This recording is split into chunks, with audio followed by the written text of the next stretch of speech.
Hi there, my name is Crystal Asige and I work for the Open Institute as the lead on the Ability program. Today I want to break it down and let you know what it's all about. We have 3 main focus areas at the Ability program. We call these the ABCs of Ability. A stands for accessibility, B for behavior, and C for citizen awareness. In accessibility, we use the concept of universal design.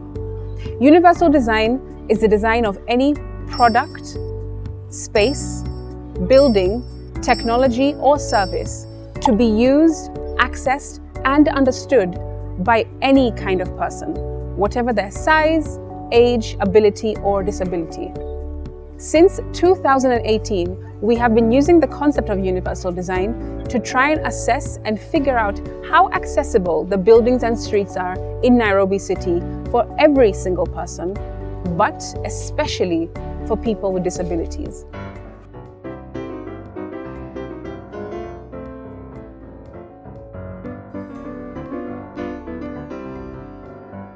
The reason we started assessing just buildings and streets on the Ability program is because we believe that that is the most foundational and basic need that human beings have to become more independent and seek opportunities in their lives.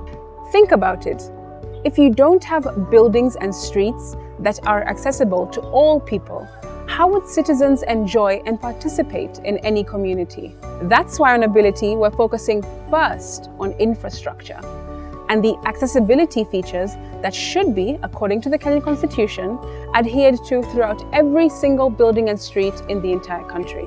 Using audit forms, we go around the city and assess buildings and streets, asking questions like, do entrances and exits at buildings have ramps? Do they have safe stairwells throughout the building? Do they have lifts or escalators? Do those lifts have braille and audio prompts? Are there clear and safe corridors without any obstructions? Is there good lighting? Is there contrasting and very clear signage in the building? On street level, we ask questions like, are there disabled parking spots? Are there safe crossing points? Are there street lights that work? Are there traffic lights in good repair? Are there pavements and walkways that are clear and level throughout? Are there appropriate resting points across the streets? At every phase of mapping these buildings and streets across the city, we collect the data and sanitize, analyze, then digitize it. After that, our tech desk at the Ability program take all of the data that's been collected and put it on the accessibility map. This map is open for you to view anytime on www.ability.or.ke.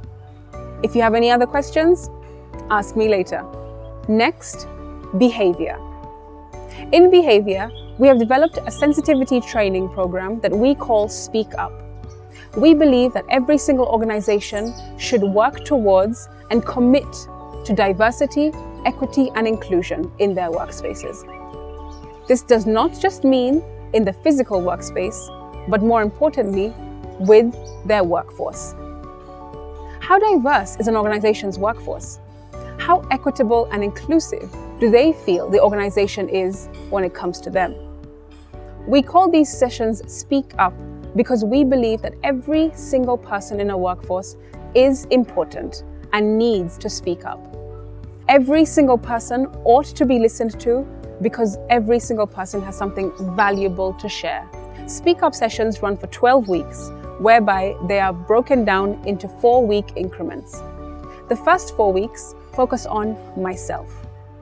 We get very reflective in these first 4 weeks and ask questions that challenge our own narrative, our own beliefs, our own backgrounds, and our own opinions on different types of topics across life, which have to do with diversity and inclusion. Things like our biases, our values, our boundaries, our perspectives, and so on. In the next 4 weeks, we focus on my team. How inclusive is our team? How cohesive is it? What conflicts could be worked upon so that we can all work better as a team? What kinds of positive and negative work patterns could be contributing to either our productivity or lack thereof as a team? Then we move on to the last 4 weeks, which is focused on my organization. In our organization, how inclusive are we really? How diverse is the entire workforce across all departments? How do the different departments and the programs that we run promote diversity, equity, and inclusion at all times with all staff members? Are the programs themselves that we run diverse in terms of ideas and impact? The Speak Up sessions across the entire 12 weeks are geared to get every single person more on board with inclusivity. Inclusion isn't just focused on people with disabilities, however.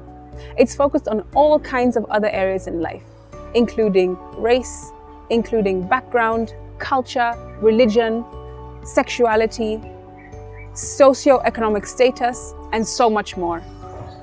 And the amazing thing is that Speak Up sessions are not just for you and your organization to jump on board with, but we at Ability and the Open Institute also do it in our office, because we believe that the work starts from right at home. The 12 weeks went so well that every single staff member were like, no, we have to continue. We have such a good time speaking every single week in a very relaxed and informal setting with each other and sharing on all types of topics across our lives. Research shows that the more diverse and inclusive your workforce, the more productive, creative, and innovative people become. And there are also reports on employee satisfaction because, hey, every single person in life wants to be listened to. Lastly, citizen awareness. Here, the Ability program have been able to use media and communications to work upon awareness and sensitization on the issues that we care most about at the Ability program. One way of doing so is through the Ability Show, which airs every Saturday at 8 p.m. on Science TV. Second is the Ability podcast, which we are embarking on as we speak. Lastly, we work very, very hard to put all of our work on our digital platforms across social media because we understand that digital is where we can find you. We believe that public participation is so important because it's only when every single person is involved that a real and lasting change can be made. This means that at different stages of Ability, we engage heavily with very many volunteers who come through our doors wanting to help and find out more about the Ability program. Once we create awareness amongst our volunteers, they go out and influence their communities with what they have learned right here with us. When citizens use their voice to speak and government uses their ear to hear, with the language of data being what brings the two of them together, that's when transformation happens. So that's it. It's a quick snapshot of what we believe in at the Ability program. Don't forget the ABCs of Ability: accessibility, behavior, and citizen awareness.